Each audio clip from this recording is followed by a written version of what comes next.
यीशु का जन्म बेथलेहम नगर में हुआ। उनकी माता का नाम मरियम और पिता यूसुफ थे।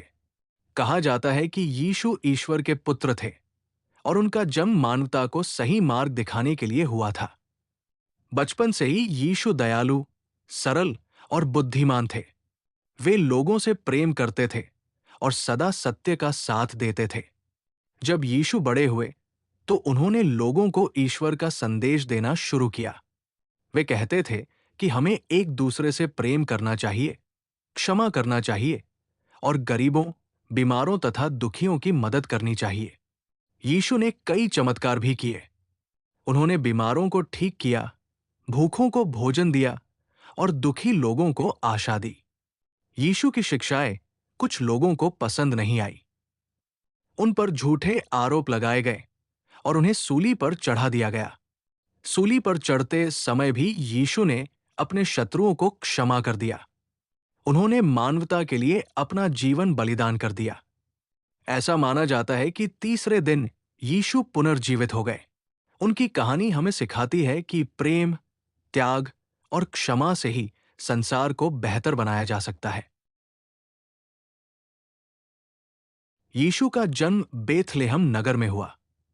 उनकी माता का नाम मरियम और पिता यूसुफ थे। कहा जाता है कि यीशु ईश्वर के पुत्र थे और उनका जन्म मानवता को सही मार्ग दिखाने के लिए हुआ था। बचपन से ही यीशु दयालु, सरल और बुद्धिमान थे। वे लोगों से प्रेम करते थे और सदा सत्य का साथ देते थे।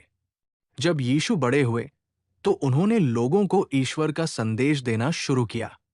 वे कहते थे कि हमें एक दूसरे से प्रेम करना चाहिए, क्षमा करना चाहिए और गरीबों, बीमारों तथा दुखियों की मदद करनी चाहिए। यीशु ने कई चमत्कार भी किए। उन्होंने बीमारों को ठीक किया, भूखों को भोजन दिया और दुखी लोगों को आशा दी।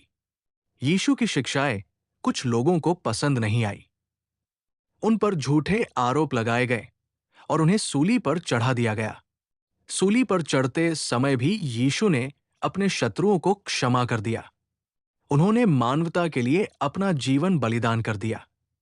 ऐसा माना जाता है कि तीसरे दिन यीशु पुनर्जीवित हो गए। उनकी कहानी हमें सिखाती है कि प्रेम, त्याग और क्षमा से ही संसार को बेहतर बनाया जा सकता है।